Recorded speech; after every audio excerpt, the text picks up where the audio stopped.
ماکوان کۆتا بەرهەمی خۆت پێشکەشکە و منی سڵای کۆتایی بۆ بینەرە عزیزەکانی ئێوارانی کێنن بەختەور و خۆشبەخت بن و خۆشەویستی و جوانی و تۆنەکانی موزیکی کوردی لەسەر یەک سفرە هەمومان کۆبکاتەوە. بەختەوەر بن و بەم بەرهەمەی مامۆستا ماکوان کۆتایی بە پرۆگرامەکەمان دێنێ. ئەمە مەقامێکی سەفەرە هەوداخان پێشکەش بە تۆ و بە بینەرە عزیزەکانێکم. ئەم بەرهەمەش ئەم تێکستە شعریە شاری کاک ئیسماعیل ساڵحە لێرەوە چاری نەچێت. باش.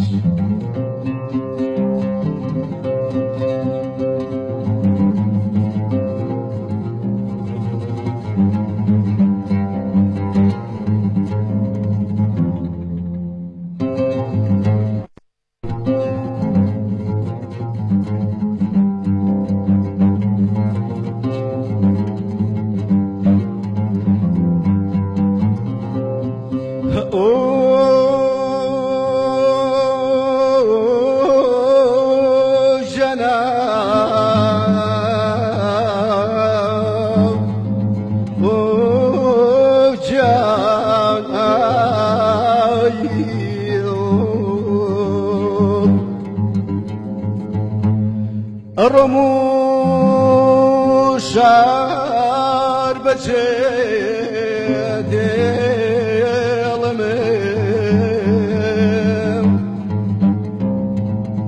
لقل حق بي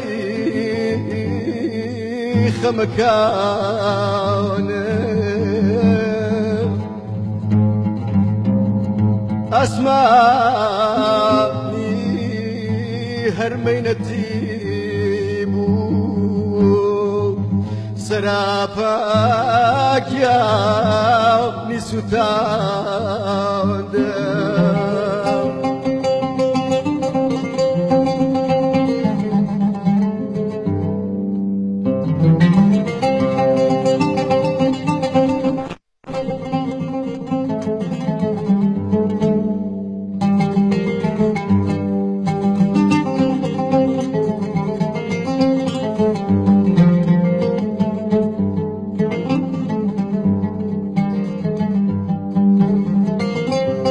أخجنا خو من خوشم نديت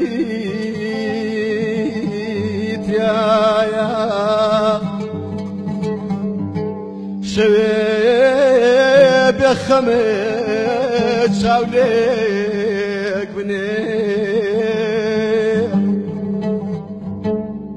إيشي ضلي كرد ملانو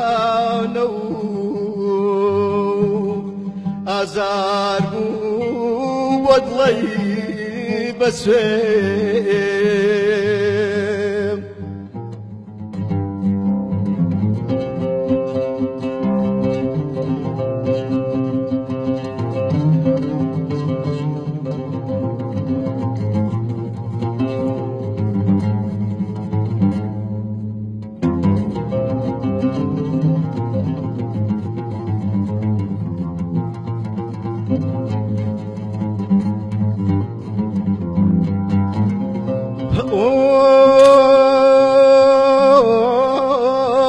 بلوتي همساتين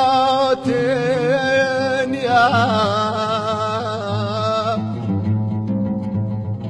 خوشي مندي لبختي خوم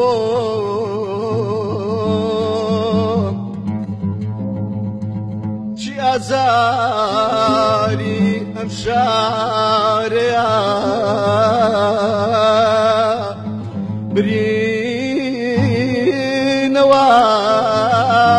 لدل ماي الجنا اوف